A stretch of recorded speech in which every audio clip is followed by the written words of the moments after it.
Hello everyone, welcome back to another episode of our Tales from Tech Support. In today's episode, watching in horror over Zoom as someone nearly deletes a production database. Ma'am, that's a Faraday cage. Why did you tell him that? Before we get started, make sure to subscribe so you will never miss a video. So let's get started. Watching in horror over Zoom as someone nearly deletes a production database. I work for a software development agency. One of our biggest clients, an FX payments company, went into administration.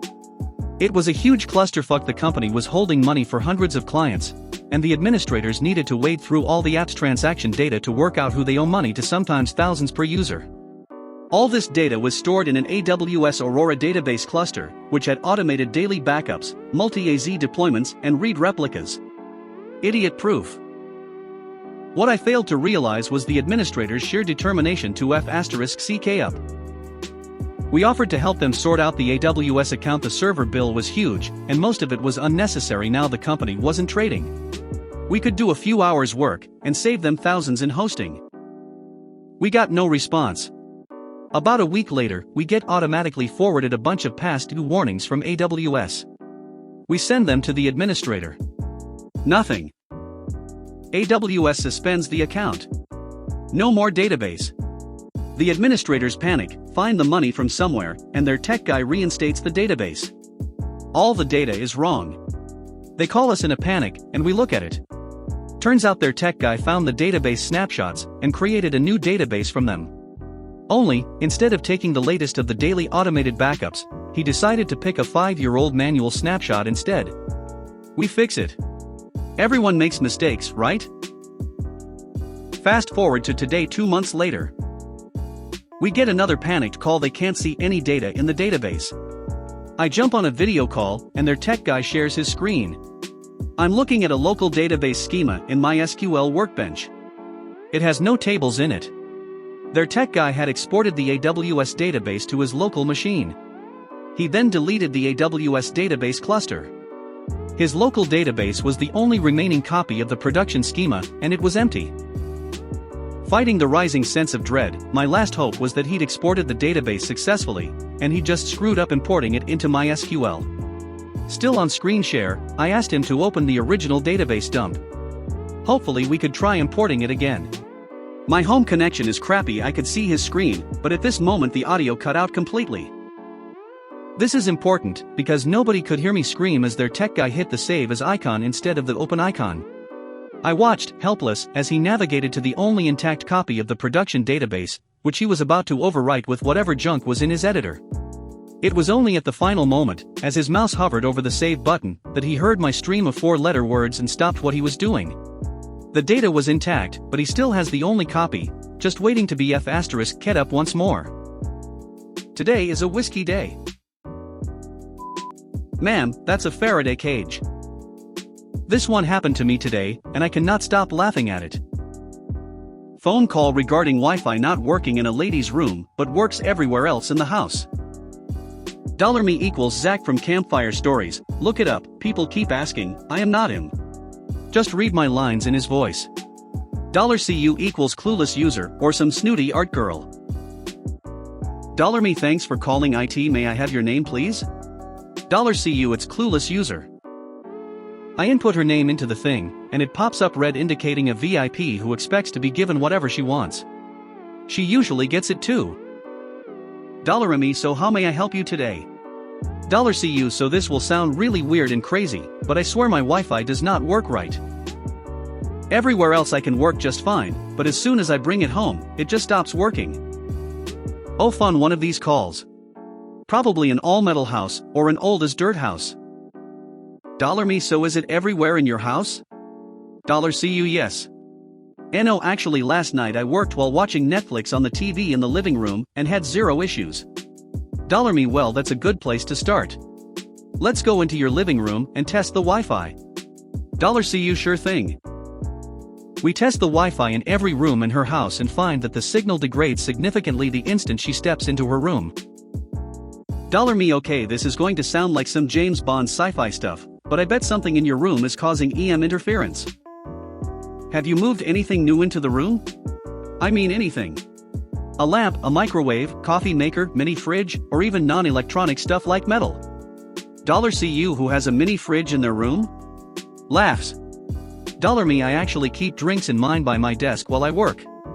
$CUO. Well, there is nothing like that. Plus the router is in the other room. Only thing over there are my art projects. $Me okay. I am reaching way out there now. Is there a lot of metal content in that wall? $CU no, but there is a lot of metal on it. $Me how so? You do metal work for your art? $CU no, I use it to hang my art. $Me it's probably not it, but let's go ahead and send me a picture of it. I doubt that is what's causing it, but might as well send me a picture.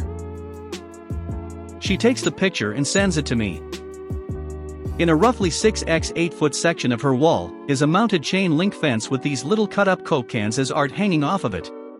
It took me a full minute looking at the absurdity of the picture in front of me when the light came on. $Me ma'am, that's a Faraday cage. Well. Sort of. $CU what is a Faraday cage? I hear from the background. I told you. $CU ignore that, that's my son. We keep yelling at him to move the modem and router into our room, but he says the fence is the problem. $Me well to be honest, it kinda is. No it's not kinda, it definitely is. $CU huh? $Me so a Faraday cage is what is used to block signals. Basically any linked metal cage can create a field where signals have trouble passing through. $CU this is the James Bond crap you were talking about? $Me I mean kinda? It's not a full Faraday cage, because it's just one side. It's why your Wi-Fi works, but constantly cuts out and stays at half strength. A Faraday cage has to actually enclose something to properly shield it from radio and M waves. But that chain link fence is in direct line of sight with the router. $CU I don't see how that is possible. It makes no sense. But you, my husband, and my 16-year-old son all say the same thing. They all say moving that to the garage will solve my problems. $Me I agree with your assessment. $CU are you willing to put your job on it? She had me stay on hold for 30 minutes as she got her husband and son to move the art and fence to the garage. $CU okay I am back. Pulling the Ethernet cable. How that was fast. It instantly connected to the Wi-Fi. $Me okay let's get connected again. Ren ping test with TL1400 and had 0 dropped pings. Before it was every third one. Speed test gave her the full speed for her area. $CU that was strange, well it is working now. How often you think this happens? $Me I can legitimately state that I have never once run into this issue in my entire career. $CU seriously? $Me yup. Now I have run into weird things before.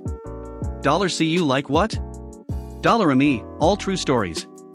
In my parents' house, if you stand in the laundry room on Wi-Fi, and I open both the fridge and freezer door in the kitchen, your phone will lose Wi-Fi connection. I had a friend who had to move his router 5 feet, because a new lamp his mom loved was causing line-of-sight interference with his laptop. And my uncle decided to build an all-metal house. Metal beams, metal roofing, and metal doors. He gets 0 reception inside his house, and has to run Ethernet cables all over his home. $CU so would running this Ethernet cable through the wall be a better solution? $Me infinitely better. I thanked her and immediately shared the picture with everyone on my team. Only 3 had to be told what a Faraday cage was. I am so proud of my team. Why did you tell him that? From my days as a cash register repair guy. Drove out to repair a cash register at a mini-mart in a popular beach town. They had a service contract and 2 cash registers, so I didn't expect any drama. One of their registers had just stopped working in the middle of a shift. The drive out there takes about an hour, but is gorgeous, so I'm in a good mood when I get on site. I do the normal troubleshooting and find that the lights are on but nobody's home. Machine has power, but isn't accepting any user input. So while I am troubleshooting, the 2 cashiers are trading off on the one working register, and the owners, a husband and wife couple, are deflecting Karens. I pop the cover off and immediately see the problem. In fact, I may have even uttered the immortal "well there's your problem." I turn to the owner and say looks like someone spilled into the keyboard. Looks like coffee with cream and sugar. Immediately I hear, "Why did you tell him that?" My head snaps to my left, and I see cashier number 1 with her hand over her mouth and eyes wide as saucers. She then ran out of the shop, and cashier 2 and the owners burst into laughter. Okay. Turns out that cashier 2 drinks his coffee black like all truly good people. The owners drink tea, but I'm open to alternative lifestyles. Only cashier 1 drinks coffee with cream and sugar. Apparently she had done the deed, but rather than fess up, she was hoping the problem would either go away on its own or not be traceable to her. My detective skills had convicted her of the crime. Fortunately, the coffee never made it to the electronics, and I quickly replaced the keyboard matrix and retuned the machine to service. Felt kinda bad about having to charge them because spills were not covered under their contract. As I was leaving, I saw the owners escorting the most hangdog-looking cashier back into the store. She was still there the next time I serviced the site, so I suspect her only punishment was a healthy dose of embarrassment.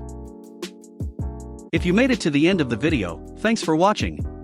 Don't forget to like, subscribe and share, and we will see you in the next video.